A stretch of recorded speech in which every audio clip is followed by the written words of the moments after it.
Hello, and welcome to today's live. I'm just going to give a minute for everybody to get situated before we get started promptly at 3. I am going to be sharing in today's live stream for our group, our monthly live training, some of my strategies to help you balance your growing workload because we all know that healthcare keeps changing. Like every time you go to work, there could be something completely different, and you have to be able to lead these changes and navigate effectively. And on top of that, there's this lack of resources that we've all had to adapt and deal with for a very long time. And as I was preparing a speech for an upcoming talk that I have to do in a few days. And when I was looking at some of the trends to look forward to for this year and beyond, a lot of the things that we've been dealing with even before the pandemic are not going to change. So now it's about, if these are things that are not within our control, how do we continue to lead effectively without losing our sanity? And I do have on my pajamas. All right, so let's see. It is 3 o'clock. Let's go ahead and get started. I have 6 strategies that I want to share with you that I not only use in my own professional life, but that I also teach my clients to use to help them balance their workload. We all know the saying that if you are not taking care of yourself and not filling up your cup and not being there for you, then you're not going to be able to be there for other people, for your job, for your team, for your patients, for your family, whatever it is that you have to worry about. So the first strategy that I want to talk to you a little bit about is essentialism. And I want you to make sure that you listen through to the end, because I have an opportunity for you that I want to share with you that is going to help you further ingrain strategies, help, support, accountability, tools that you need to be a better leader. So I'll talk about that at the end. First thing I want to talk to you about is something called essentialism. We hear about minimalism when it comes to decluttering our house and decluttering our material things, but in a lot of instances, we really don't take the time to talk about essentialism. And essentialism is basically minimalism when it comes to your mind, your body, and your soul. And unfortunately, a lot of us have been, for a very long number of years, doing the most when it comes to our commitments in our personal and professional life. We've been doing the most when it comes to holding on to this emotional baggage and trauma and not taking care of our health and our bodies and all of the things.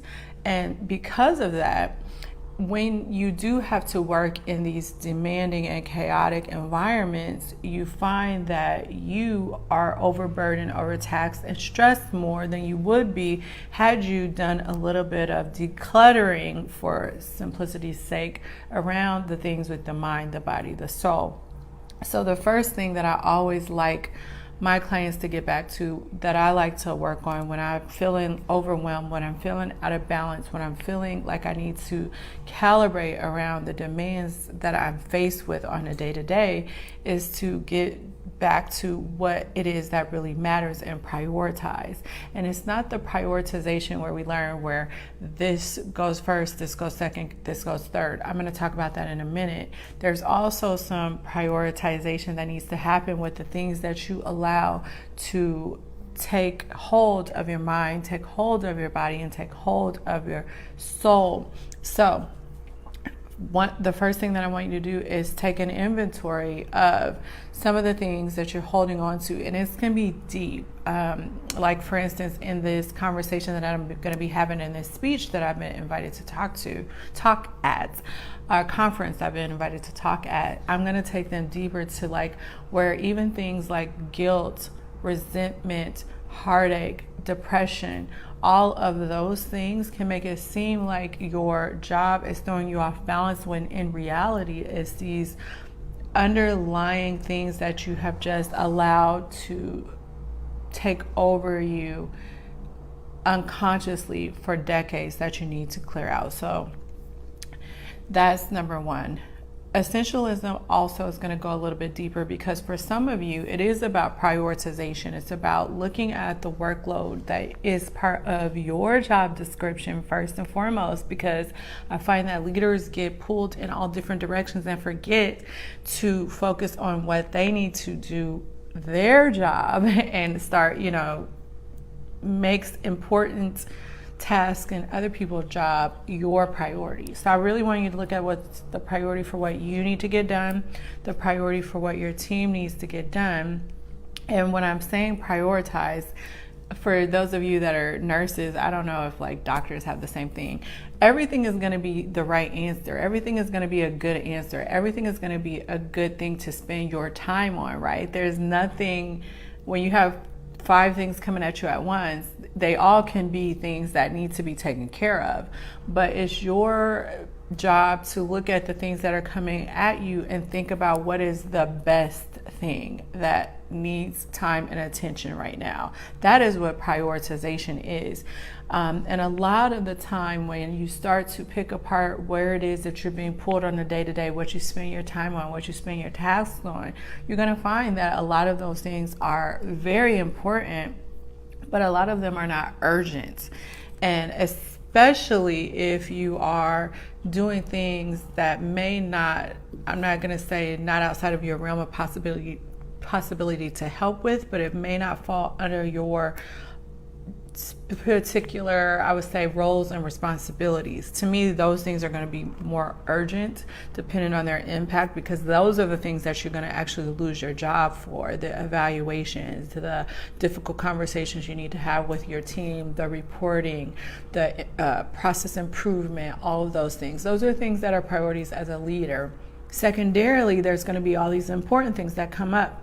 So prioritizing for you is not about everything seems important, so I got to do all the things. It's about, well, what is the most important thing? What is the urgent things that I need to get done today that are going to make the most difference for me, for my team, for whatever? And not only do this for the things that you have to get done as a leader, you need to also look at this for your team too.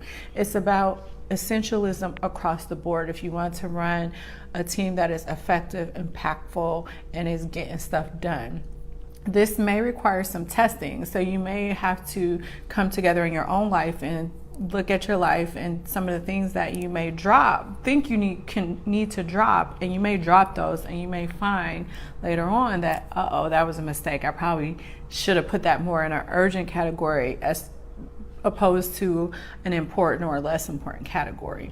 So you're not going to get this perfectly the first time that you try it, but it's about testing. It's about reiterating. It's about not being afraid to fail a little bit to see what is really the most impactful things that move the needle. And I'm going to talk about why this is important further into this conversation. So when you prioritize, know that you may need to do a little bit of testing and tweaking in order to find the right formula that works for you, that works for your team. So essentialism, and we can have a whole class on essentialism. So if you would like me to talk more about how you can incorporate this in your life and why the lack of essentialism in your life may be what's truly making you feel disconnected from yourself, making you feel like no matter what you achieve, you don't feel like you're where you want to be, making you feel like you can't make strides in your life, making you feel like you're overwhelmed, on the brink of burnout, irritable, depressed, sleepy all the time, tired, low energy, all the things. Okay, 1, essentialism.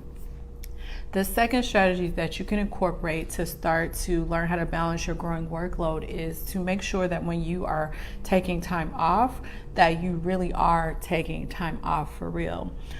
There was a study that I don't remember it. It probably was a few years ago, that showed that when people take time off, they really don't take time off. And a lot of things, right? If you have the weekend coming up, you're going to have to get some things done, right? Or maybe there are some urgent. Remember, you have to learn the difference between important and urgent. There may be some urgent things that come up that you may have to deal with when you are technically off, but you should learn to get better at taking time off and being off for real. There's a lot of us that have this guilt factor around, well, if I sit around all day watching TV and really recharging and resting or staying in the bed all day, then I'm lazy. So you feel guilty that you're not doing things that you woulda, shoulda, coulda done. And when you do that, and when you continue to push forward, even though it's not professionally work related, but you're still doing these tasks without taking real restful downtime, then you're going to find that you're not going to feel balanced. So learn to designate true rest periods, and rest periods may even be not even watching TV. It may be napping, it may be sleeping, it may be silence. Think about what that means for you. But if you particularly have a hard time staying organized in your not only professional life but also in your personal life, and so you always have all these things that pile up that you need to get done, then again, one of the things that you need to prioritize as urgent versus, oh, this is important or I'll get to it, is true rest. Incorporating true rest will actually give you real periods, not perceived periods, but real periods of restorative time where you are restoring not only your mind, not only your emotions, but you're restoring your body, you're restoring your soul. And through that, you'll find that when you do have to be on again, you find that it doesn't take as much energy. You feel more ready to take on challenges and tackle the day, and so therefore you don't feel as out of balance when there are things that are coming up that you need to get done, and you usually don't have a lot of energy or time for them or attention to them because you don't know how to truly take restful periods in your life. The third thing that we need to do is delegate, and it was probably maybe about 4 or 5 months I did a episode on delegation, so you can go back to my YouTube channel or you can check out the Leading in Healthcare podcast for an episode. There might have been 1 or 2 on how to delegate and some tips on delegation, but the real thing of it is, and it's my philosophy, I like to say, just because I can do something doesn't mean that I should be the one doing something. So again, when you're going through your tasks to incorporate more essentialism, you're going to find that there's a lot of things that maybe are important but not urgent, or there's a lot of things that other people can do and maybe they just need the training, maybe they just need the room to grow into these other tasks. But there's other things that other people could and should be doing, and if that is the case, then you have to learn how to delegate more. It's hard to delegate when you see that your team is also busy and struggling and has a lot on their plate, but you have to understand that there are members of your team that want to grow, and one day they want to be in your position, they want to be a leader, they want to have the experience to enrich their career and enrich their families through better pay, opportunity, etc. And oftentimes when you have people like that on your team and you're delegating tasks that are usually something that you do, they don't see it as you putting more on their plate. They see it as an opportunity to start to learn new skills so that they can see growth and opportunity in their career instead of coming to work doing the same old grind every day, day in, day out. So my third tip is about delegation. I have a hard time delegating because I'm fast, I'm efficient, I have a lot of knowledge, I have a lot of experience. However, it's not about me. I'm in a different part of my journey than someone else is. So it's about, part of leadership is about how can you bring someone up in their journey and inspire them for growth, for evolution, for change, for all of the things. And so it's about also mentoring and coaching people up into the next level of their journey and their career. And so delegation is a tool that is actually helpful and desired for your team members that want to further progress. Sorry, the water machine here is kind of loud. All right, the fourth tip that I want you to think about, and this is going to be a tough one for you if you have a problem with boundaries, if you have a problem speaking up for yourself, if you have a problem with self-worth and knowing what you're worth and asking for what you're worth in areas of your life. But I want you to understand that this is very important for the energetic exchange that you're giving when people are giving you more things to do, but you're not getting an energy exchange in return. So number 4 is asking for more compensation in some way. I find, and this is just historically, right? Women more often than men, it's not that men get paid more than women. For a lot of it, the reason why men get paid more than women is because they're not afraid to ask for what they want. For some reason, women are afraid to negotiate for what it is that they deserve, for things that are, for getting paid your worth. And so if you are one of those type of people, then if you are getting more put on your plate and you can objectively have a conversation about where you were hired for and where you have now had to take this workload, then I don't think that you should be afraid to ask for more compensation. A lot of times, some of the reason why everything feels out of balance is because you're giving a lot of energy and you're giving a lot of your time and your effort without getting an energy exchange that is equal to what you would believe compensation to be compensation for the energy that you're expending. And I find that if you feel something as simple as getting paid more can take off the feeling of being overwhelmed and burned out, because at least there is now your company, your organization, whoever pays you, that is starting to compensate you for the energy that you're giving out. When that is out of balance, when you're giving more than you feel like you're receiving, it causes resentment. Again, it causes stress, causes burnout, causes loss of respect for yourself, loss of respect for your organization or whoever. So one simple thing that you need to learn how to do is to ask for compensation. I can get on my soapbox about this because another thing that I want you to understand is that you're probably undercompensated anyway, because you probably did not negotiate as hard and as well as you could have for the position that you're in. So you're probably already underpaid, and years of being underpaid while you're trying to save for the things that you care about, save for retirement, take care of yourself, take care of your family, all of the things, means that at the end of your career, you just end up making so much less than you could. And so you need to learn how to start asking for the compensation. It's not just a compensation for doing your job. It's not compensation if you're juggling the things poorly, but if you truly are going above and beyond, I think you should be okay digging into your feelings of worthiness around getting what it is that is owed to you for the work that you are doing. The value, remember I always talk about the value that you are bringing, not the work that you're doing, the value. So are you bringing value? And if you are, you need to be compensated for it.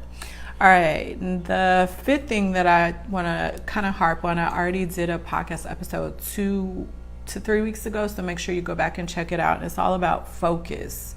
If you want to feel more balanced when your workload is growing, you're going to have to learn to focus. A lot of times, like I said, all of these tasks come up, and a lot of times I find when I'm working with leaders is that they're not very good at understanding how to prioritize what is the best answer, what is the best thing you should be working on today, what is the best thing your team should be doing in order to have a very smooth running machine.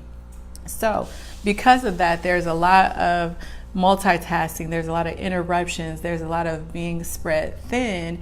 And it's interesting that people feel like they don't have control over these things when in fact you have more control over this than you realize. So I want you to practice focusing. If you only have 8 hours in the day and you've identified what is a priority versus what can wait, and you've tested this and you start to really get a clear picture on what it truly takes to be effective in your role and for your team to be effective in their role, then you need to learn how to focus on the things that matter and not so much multitasking. We all can be good multitaskers, but this is a fact that you cannot argue with.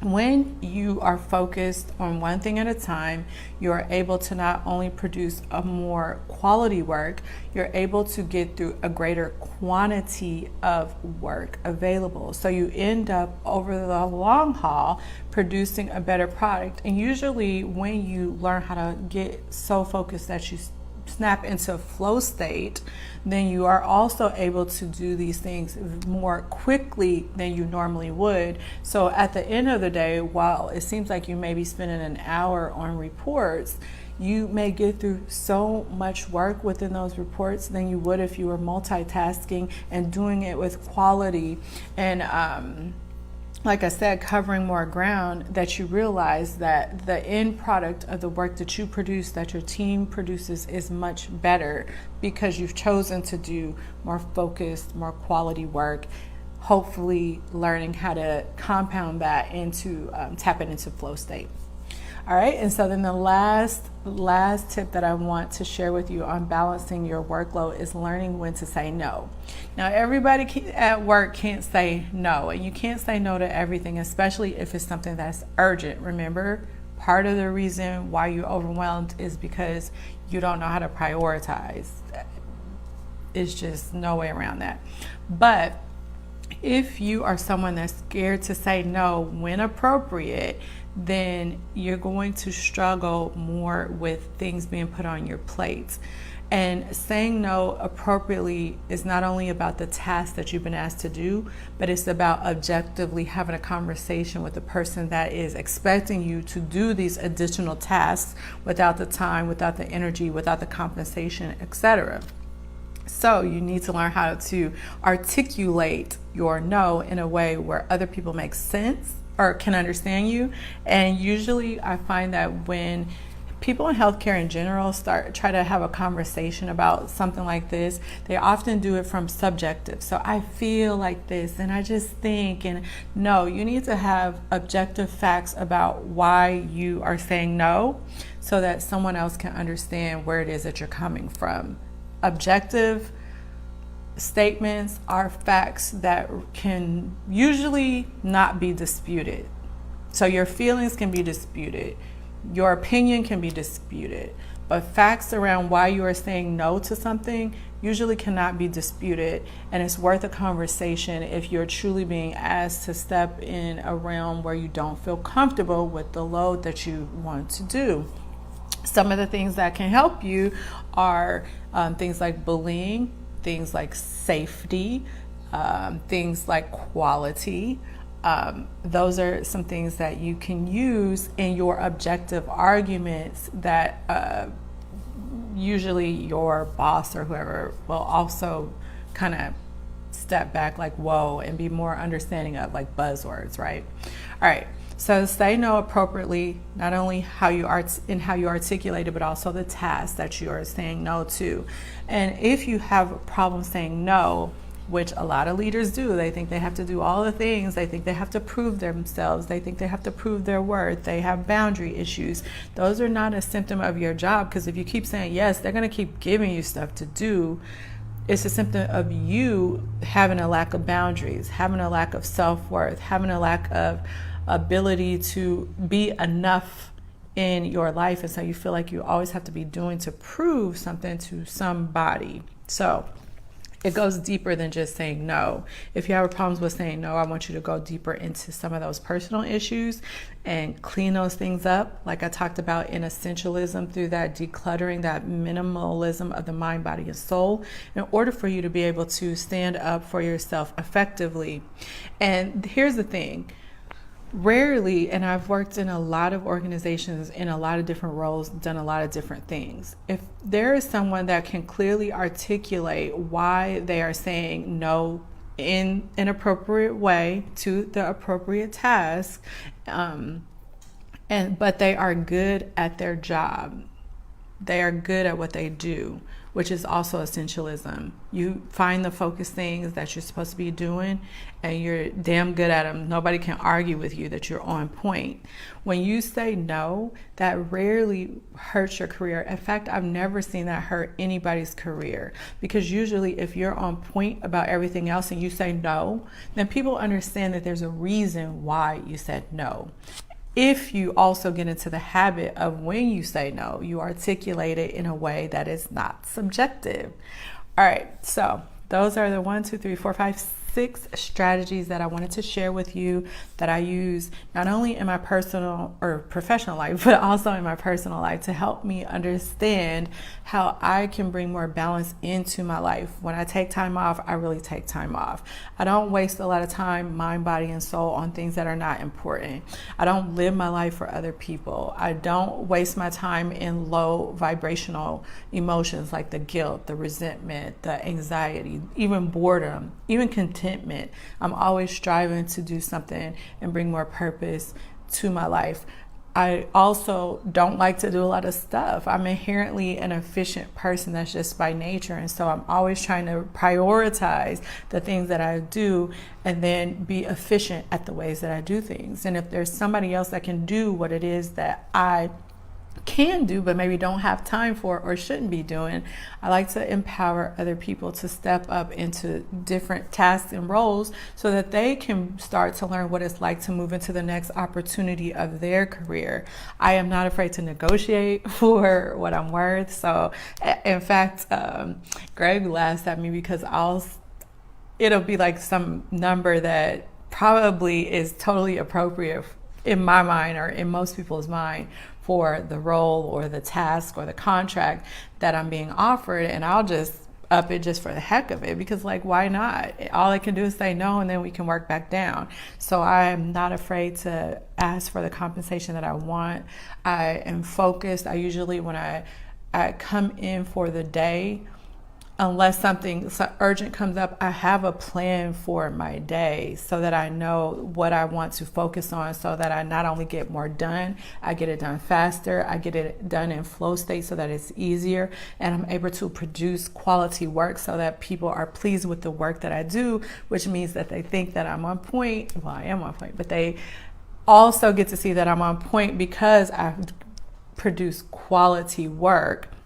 So that when I do say no, when I do stand up for myself and say, maybe this is not going to happen, or maybe this task can't happen, and this is why, objectively, not because of my feelings, then they know that, hey, she's on point all the time doing her work, so something must be off. Let's see how we can make this work. All right, so let me know your comments, suggestions, questions, if you want me to teach you anything more about what I have spoken about today in our live training, and I will check out the comments. I will talk to you later. Last thing I want to let you know, do not forget that if you want to learn about how to become a better leader so that you do, like I said, feel like you are in balance, feel like you are healing some of those things within your internal psychology that may have been holding you back from being the leader that you want to be in your personal life, in your professional life. The things like I talked about, like the resentment that holds you back, the not having your purpose, living for other people, not understanding that emotional intelligence that I talked about that kind of insidiously eats away at you, causes you to be irritable, causes you not to be there for yourself, your friends, your family, the things that you care about, and just also the tools that you haven't been given on a practical level, like prioritization, organization, time management, all the things that help you progress in your career more practically. Don't forget the Leading in Healthcare Mentorship Round 2 is going to be starting in April. And so if you want to get in on that mentorship, I will leave some information with this video for you to learn more about it. There is still time to sign up for it. We're starting after spring break so that those of you that have kids can do all the spring break things and then come back from spring break, hopefully rest more rested, like I said, and recharged and ready to just kind of pour into yourself and learn some things that'll help you not only in your career but in your personal life. So Leading in Healthcare Mentorship Round 2 starting soon. Leave information. I will talk to you